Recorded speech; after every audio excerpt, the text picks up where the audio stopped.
তোমার মা, তোমারও মা, এই পৃথিবীতে যাদের মা আছে, এই মাগুলা যদি হাসরের ময়দানে 1 ফোঁটা দুধের দাম সন্তানের কাছে চায়, কয় ফোঁটা? 1 ফোঁটা দুধের দাম যদি চায়, তাহলে ওই দুধের দাম দিয়ে ক্ষমতা নাই কোন সন্তানকে পাড়ি দিয়ে আল্লাহর জান্নাতে যাওয়া। দিবেন, মার পায়ে চুমো খাবেন, মার হাতে চুমো খাবেন। ওই মা বাবার দিকে যেই সন্তান নেক নজর দিয়া একবার তাকায়, আমার রাসূল পৃথিবীর মানুষদেরকে বলেছে, আল্লাহর কসম, যে হজ করে তার হজের টাকার মধ্যে হারাম টাকা থাকতে পারে, কবুল নাও হতে পারে, গ্যারান্টি নাই, কিন্তু কোন নেককার সন্তান যদি তার মা বাবার দিকে নেক নজর দিয়ে একবার তাকাইতে দেরি আছে, একটা মকবুল হজের সওয়াব তার আমলনামায় লিখতে দেরি হয় না।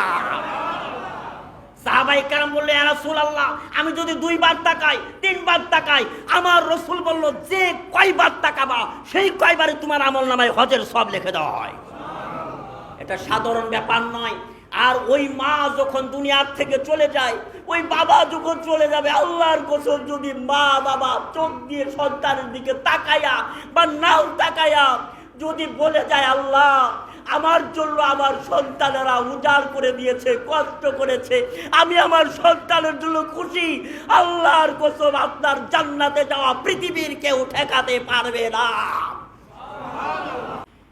শুধু তাই নয়, আল্লাহ পাক বললেন, وَخُفِضُ لَهُمَا جَنَاحَ الذُّلِّ مِنَ الرَّحْمَةِ وَقُلْ رَبِّ ارْحَمْهُمَا كَمَا رَبَّيَانِي صَغِيرًا। দুনিয়া জমিনের মানুষ জেনে রাখো, তোমার মা বাবা যখন বুড়া হয়ে যায়, যখন বৃদ্ধা হয়ে যায়, ঠিক মতো চলাফেরা করতে পারে না, এমন একটা সময় আসবে, শিশু বাচ্চা যেমন উঠতে পারে না বিছনা থেকে, তোমার মা বাবা শক্তি হারা হয়ে এক সময় বিছনায় পড়ে যেতে পারে।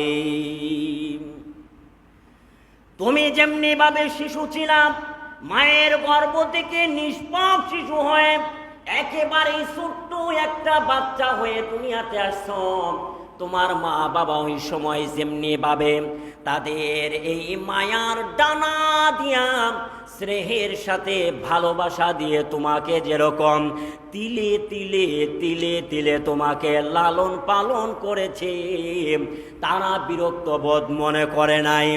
কোথায় শীতের সময়, কখন বর্ষা, রাত কয়টা বাজে, এ সমস্ত দেখা দেখি করে নাই। অনেক মা আছে, বাবা আছে, সন্তানের কান্দার কারণে সারা রাত ওই মা বাবা ঘুমাতে পারে না, সারা রাত মা বাবা ঘুমাতে পারে নাই। তারপরও মা বাবা তোমাদেরকে লালন পালন করে তিলে তিলে মানুষ করেছে। তোমার মা বাবাও যখন বুড়া হয়ে যাবে, খবরদার তোমার ওই স্নেহের ডানা, মায়ার ডানা, দয়ার ডানাটা তোমার মা বাবার জন্য বিছিয়ে দাও। আল্লাহু আকবার বলেন। তাহলে এই শিক্ষা কে দিয়েছেন? কুরআন। কি মজার জিনিস! এই পিতামাতার উপরে আমার যথেষ্ট গবেষণা আছে, ঘন্টার পরে ঘন্টা আলোচনা করলেও এক একটা আয়াতের তাফসীর শেষ করতে পারবো না 2-3 ঘন্টায়। আমি জুমার নামাজে মেন কথাগুলো বলে যাব, যেইটা এখন আমাদের সমাজের জন্য দরকার। তাহলে আজকে আমরা এখান থেকে শিক্ষা নিয়ে যাব। এটা একটা ক্লাস, জুমার নামাজের ওয়াজ হলো একটা ক্লাস। একটা কি ক্লাস? এখান থেকে শিক্ষা নিয়ে যেতে হবে, আর তারপরে আপনাকে আমল করতে হবে। সম্মানিত হাজিরিন, তাহলে আমরা শিক্ষা নিলাম, বাবা মা যত বুড়া হয়ে যাক, বিছনায় পড়ে যাক, আমরা সন্তানেরা আমাদের মায়ার ডানা, দয়ার ডানা, মানে আমাদের ভালোবাসার দানাটা, স্নেহের ডানাটা ওই মা বাবার ভালোবাসায় বিছিয়ে দিতে হবে। সুবহানাল্লাহ বলেন। কি পারবেন তো? এটা নিয়ে যেতে হবে। শুধু তাই নয়, আল্লাহ পাক শিখায়া দিলেন, দুনিয়ার জমিন থেকেও যখন তোমার মা যখন পরকালে চলে যাবে, কবর দেশে চলে যাবে, তুমি আল্লাহর কাছে দোয়া করবা। দোয়াটা আমার আল্লাহ বান্দাকে শিখিয়ে দিয়েছে। আল্লাহ পাক বলল, বান্দারি তুমি দোয়া করবে, রব্বির আমুহুমা কামা রব্বায়ানি সগীরা। ইয়া রাব্বিল আলামিন, ইয়া গফফার, ইয়া করিম, গো করিম, আপনি না রহমান। আমার আব্বা আম্মা যতদিন দুনিয়ার জমিনে ছিল আমাদেরকে যেইভাবে লালন পালন করেছে, আজকে তারা নাই, আজকে আপনার দরবারে তারা চলে গেছে। আপনিও তাদেরকে এইভাবে মায়ার ডানা দিয়ে, দয়ার ডানা দিয়ে, তোমার রহমান নামের উসিলায় আমার মা বাবার সাথেও তুমি ভালো ব্যবহার করো। এই দোয়াটা শিখাইছেন কে? আল্লাহ, যে তুমি তোমার মা বাবার জন্য এইভাবে দোয়া করো। ভাই, এই যে দেখেন আজকে আমার জন্য এই হাদিয়াটা দিয়েছেন মসজিদের সভাপতি আলহাজ আনোয়ার প্রধানিয়া সাহেব, যে হুজুর আপনার এটা পড়তে হবে। এটা আমি কেন বললাম? এই যে আমাকে যে হাদিয়াটা সহসভাপতি সাহেব দিলেন, এখন আমাকে হাদিয়াটা না দিয়ে যদি তার মার শাড়িটা কিনে দেয়, তার বাবার শাড়িটা কিনে দেয়, আমাকে দিলে যেই সবটা হয়েছে তার হাজার হাজার গুণ সব আমার আল্লাহ তার আমল নামায় লিখে দিবেন। কারণ মা বাবা যদি খুশি হয়, আল্লাহ খুশি হয়। রিদর রব্বি ফি রিদল ওয়ালিদাইনে ওয়া সাকাতুর রব্বি ফি সাকাতিল ওয়ালিদাইনে। তোমার প্রতি যদি তোমার আব্বা আম্মা খুশি হয়, তাহলে আমার রসুল বলল আল্লাহ এবং আমি রসুল খুশি। সুবহানাল্লাহ বলেন। তোমার মা বাবা যদি তোমার প্রতি বেজার হয়ে যায়, আমার আল্লাহ এবং রসুল অখুশি। বলেন নাউজুবিল্লাহ। তাহলে মা বাবার খুশি আমাদের জন্য জান্নাত। হুমা জান্নাতুকা হুয়া নারুকা, হুমা নারুকা, মানে মা বাবাই আমাদের জন্য জান্নাত, মা বাবাই আমাদের জন্য জাহান্নাম।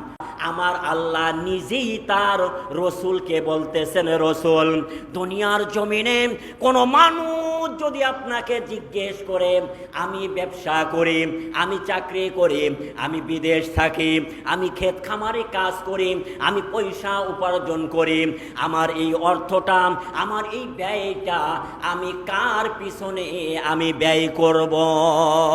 আল্লাহু আকবার বলেন। আমি ব্যবসা করি, বুঝার চেষ্টা করবেন। প্রশ্নকারী কে? আল্লাহ। আল্লাহ রসুলকে বলতেছে যে দুনিয়ার মানুষ যদি আপনাকে প্রশ্ন করে, আমার রসুল কিন্তু বলেন নাই যে দুনিয়ার মানুষ যদি তার পিতামাতার ব্যাপারে আমাকে প্রশ্ন করে আমি কি উত্তর দিব। এটা আমার রসুল বলেন নাই, বরং আল্লাহ রসুলকে জানাইয়া দিচ্ছেন। আল্লাহু আকবার বলেন। তাহলে কথাটা কত গুরুত্বপূর্ণ চিন্তা করেছেন?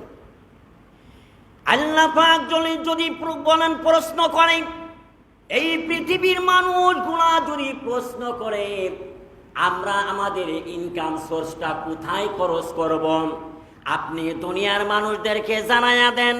কি জানায়া দেবেন? আল্লাহ তাআলা ওই প্রশ্নের উত্তর সূরাতুল বাকারার 215 নম্বর আয়াত নাজিল করে দিয়েছে। আল্লাহ পাক বলেন, ইয়াসআলুনাকা মাযা ইউনফিকুনা কুল মা আনফাকতুম মিন খায়রিন ফালিল ওয়ালিদাইনি ওয়াল আকরাবিন।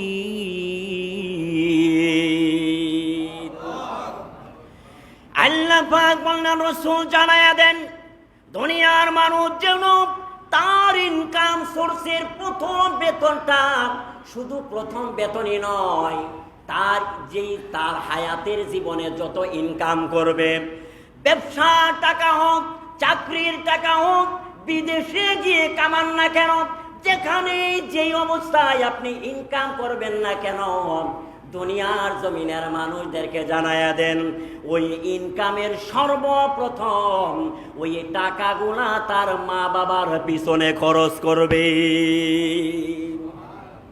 আরেকটু জোরে কন্যা সুবহানাল্লাহ। যে ওই সন্তান যে ইনকাম করবে, ওই ইনকামের টাকা যতগুলো খাত আমার আল্লাহ দিয়েছেন, ওই খাতগুলোর মধ্যে সর্বপ্রথম তোমার ইনকাম সোর্সের টাকাটা তোমার মা বাবার পিছনে খরচ করবে।